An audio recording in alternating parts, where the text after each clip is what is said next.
এই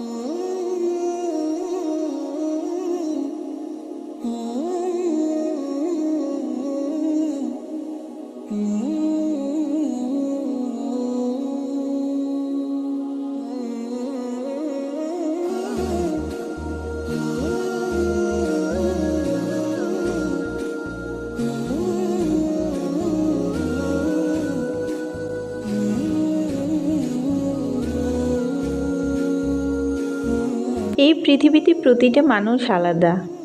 আপনি আলাদা, আমি আলাদা। মহান আল্লাহ তাআলা আমাদের সবার ভিতরে এক একটা আলাদা আলাদা প্রতিভা দিয়েছে। সেটা আমাদের খুঁজে বের করতে হবে।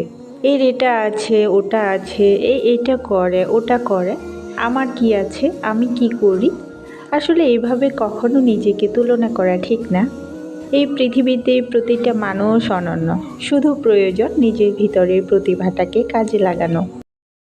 আসসালামু আলাইকুম সবাইকে। সবাই কেমন আছেন? আশা করছি আল্লাহর রহমতে সবাই ভালো আছেন, সুস্থ আছেন। আলহামদুলিল্লাহ, আমিও আমার পরিবার নিয়ে আছি ভালোই। আজকে আমি কিন্তু একদম সকাল সকাল রান্না করে নিচ্ছি, আর আমার মেয়েগুলো এখনও ঘুমাচ্ছে। মানে আমি যেই সময়টাতে সকালে নাস্তা বানাই, আজকে ওই সময়টাতে আমি রান্নাটা করে নিচ্ছি, কারণ আজকে আমার অল্প একটু অন্য কাজ আছে। তো আমি আমার পুরো বাসাটাকে আজকে ভালোভাবে পরিষ্কার করব, বলতে পারেন একেবারে ডিপ ক্লিন করে নিব, ঝেড়ে মুছে একেবারে পরিষ্কার করে নিব। তো ওইভাবে কাজ করতে করতে আসলে দুপুরে রান্না করতে ওই রকম ভালো লাগে না। তো ভাবলাম সকাল সকাল রান্না করে নিই। তো বাসায় যদি পুরুষ মানুষ না থাকে তাহলে কি করতে হয় জানেন? যখন যেটা আছে ওভাবেই চলার চেষ্টা করতে হয় আর কি। তো আমার বাসায় কিন্তু সয়াবিন তেল শেষ হয়ে গিয়েছে। তো চাইলেই আসলে হুটহাট করে আমরা মেয়ে মানুষগুলো বের হতে পারি না। তো এখানে আমি সরিষার তেল দিয়ে আজকে রান্নাটা করে নিচ্ছি। আর এখানে আমি আমাদের উত্তরবঙ্গের বেশ জনপ্রিয় একটা শাক, শীতকালে যেটা হয় লাফা শাক, তো ওই শাকটা রান্না করে নিচ্ছি। আর সেই সাথে মুরগির মাংস রান্না করছি। তবে এখানে যদি একটা ভর্তা হতো তবে অনেক ভালো হতো, কিন্তু আসলে আমি চাচ্ছি খুব অল্প সময়ের মধ্যে রান্নাটা শেষ করতে, যেহেতু দিন ছোট। তো আসলে পুরো বাসাটাকে পরিষ্কার করব, একটু সময়ের ব্যাপার। তো এই মুহূর্তে কেউ যদি আমার ভিডিওটি কন্টিনিউ করে থেকে থাকেন তাহলে প্লিজ ভিডিওটাতে একটা লাইক দিয়ে বাকি ভিডিওটা কন্টিনিউ করবেন, কারণ আপনাদের একটা লাইক আমার জন্য, বিশেষ করে আমার ভিডিওটার ক্ষেত্রে অনেক উপকার করে, আপনার মতো আরও অন্য মানুষের কাছে পৌঁছে দিতে সাহায্য করে। তো আমি তো রান্নাটা শেষ করে নিয়েছি, আসলে খুব অল্প সময়ের মধ্যে আজকে রান্না করে নিয়েছি। আর আজকে আমি পুরো রান্নাঘরটাকেও পরিষ্কার করে নিয়েছি, সেটা অফ ক্যামেরায়। এত কিছু আসলে ভিডিও করতে গেলে অনেকটা সময় লাগে, তো সেজন্য ওইভাবে আর আসলে দেখানো হয় না সব কিছুই। আমি আসলে আমার বাসার প্রত্যেকটা জিনিস আসলে নিখুঁতভাবে গুছিয়ে রাখার চেষ্টা করি, কিন্তু সব সময় সব কিছু চাইলে হয় না। তারপরেও যতটুকু পারি অতটুকুই গুছিয়ে রাখার চেষ্টা করি। তো আমি যেখানে দাঁড়িয়ে আছি ঠিক আমার মাথার উপরে একটা সানসেট আছে, তো ওইখানে আসলে বেশ কিছু জিনিস আছে। তো ওই সানসেটের উপরের জিনিসগুলোকে আমি বেশ ভালোভাবে গুছিয়ে নিয়েছি। আর এই যে বাজারের ব্যাগগুলো, আমি প্রতিনিয়ত যে ব্যাগগুলোতে বাজার করি এগুলো একটু এলোমেলো হয়েছিল। তো ভাবলাম যে এগুলোকেও গুছিয়ে একটা ঝুড়ির মধ্যে রেখে দিই। আসলে যতই গুছিয়ে রাখি না কেন পরবর্তীতে কিন্তু এলোমেলো হয়ে যায়। তো গোছানোর সময় ভাবি যে আর কখনো এলোমেলো করব না, কিন্তু তারপরও হয়ে যায়। তো রান্নাঘরটাকে আমি কিন্তু একেবারে ভালো করে পরিষ্কার করে নিয়েছি, যেহেতু এদিকে আমি পুরো বাসাটাকে পরিষ্কার করব। আর পরিষ্কার করতে গেলে দেখা যায় যে অনেক বেশি এলোমেলো হয়, তো সব দিক যদি এলোমেলো হয় তাহলে কিন্তু একদমই ভালো লাগে না। তো সেজন্য আমি রান্নাঘরটাকে একেবারে বেশ ভালোভাবে পরিষ্কার করে নিয়েছি। আর এখন এই তো সমস্ত বাসার উপরে যে মাকড়সার জালগুলো আছে সেগুলোকে ঝেড়ে নিব।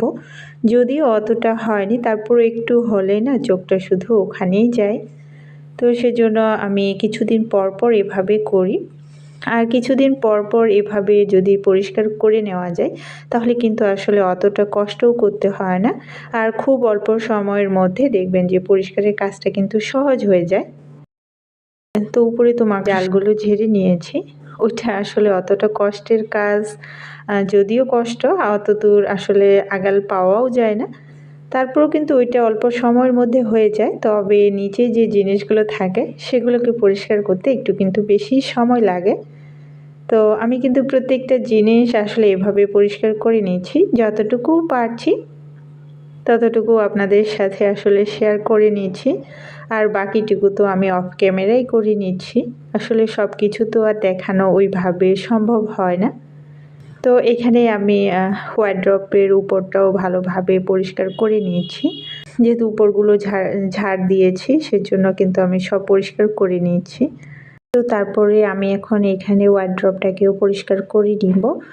তো আমি আসলে যখন যেটা ভাববো যে আজকে আমাকে এই কাজটা করতেই হবে, আমি যতক্ষণ না করব ততক্ষণ পর্যন্ত কিন্তু একটুও শান্তি পাবো না, একটা অস্থিরতা কাজ করবে। তো মনে হবে যে আসলে কখন কাজটা আমি শেষ করব। তো আজকে ধরে ফেলেছি আর কষ্ট করে করে নিচ্ছি, তবে আজকে করে নিলে দেখবেন যে এক সপ্তাহ পর্যন্ত পুরো বাসাটা কিন্তু চকচক মনে হবে। তো এই তো এখানে ওয়ার্ড্রপটাকেও পরিষ্কার করে নিচ্ছি, আর ড্রেসিং টেবিলটাকেও আমি পরিষ্কার করেছি, তবে সেটা অফ ক্যামেরায় করে নিয়েছি। কারণ আমার কাছে মনে হয় যে ড্রেসিং টেবিলের ভিডিও করা অনেক কঠিন একটা কাজ।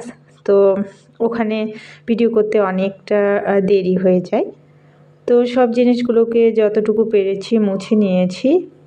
আর এখন এই তো জানালার যে গ্রিলগুলো আছে সেগুলোকে আমি একটা কাপড় ভিজিয়ে তারপরে মুছে নিয়েছি। এমন কিছু কিছু কাজ আছে যেগুলো আসলে মানুষকে দেখানোর জন্য না, সেটা একদম নিজের মনের প্রশান্তির জন্যই করা। তো এখন যেহেতু ভিডিও করছি সেজন্যই কিন্তু আপনাদের সাথে শেয়ার করা। তো এভাবে গুছিয়ে রাখলে না নিজের মধ্যে অন্যরকম একটা শান্তি কাজ করে, যে সব কিছুই পরিষ্কার থাকবে, এলোমেলো থাকবে না। তবে সেটা কিন্তু কখনোই হবে না যে আপনার বাসা একদম সব দিক থেকে পরিপাটি এবং নিখুঁতভাবে গুছানো থাকবে। যদি সেই বাসায় আরও বাচ্চা থাকে তো সেই বাসা তো আরও একদমই গুছানো থাকবে না, এদিকে গুছাবেন ওদিকে এলোমেলো হয়ে যাবে। তবে একটা কথা কি, যে সব কিছু আসলে অতটা গোছানো মনোভাব না থাকাই ভালো। এভাবে করতে গেলে আসলে নিজের মধ্যে শান্তি খুঁজে পাওয়া যায় না, যে একটা জিনিস এলোমেলো দেখি যতক্ষণ পর্যন্ত না গুছাবো নিজের মধ্যে একটা অস্থিরতা কাজ করে।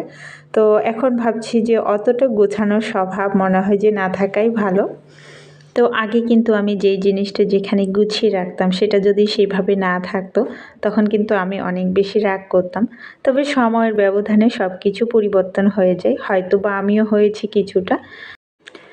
আর এখানে বেসিনের পাশে আমার যে ছোট্ট একটা ওয়ার্ড্রপ আছে, তো সেটার উপরে আমি আমার প্রয়োজনীয় কিছু জিনিস রেখেছি। তো জায়গাটাকে আমি বেশ ভালোভাবে পরিষ্কার করে নিয়েছি, আর সেই সাথে জিনিসগুলোকেও মুছে নিচ্ছি। তো কাজ করার সময় প্রত্যেকটা জিনিস যদি হাতের নাগালে পাওয়া যায় তাহলে কিন্তু অতটা বিরক্ত বোধ আসে না। আমার আজকের ভিডিওটি যদি আপনাদের কাছে ভালো লেগে থাকে তাহলে আমার চ্যানেলটিকে সাবস্ক্রাইব করে আমার পাশে থেকে যেতে পারেন। আর অলরেডি যারা কাজটি করে দিয়েছেন আপনাদেরকে অসংখ্য ধন্যবাদ জানাই। তো আজকের ভিডিওটি আর বড় করতে চাচ্ছি না। সবাই ভালো থাকবেন। আল্লাহ হাফেজ। আসসালামু আলাইকুম।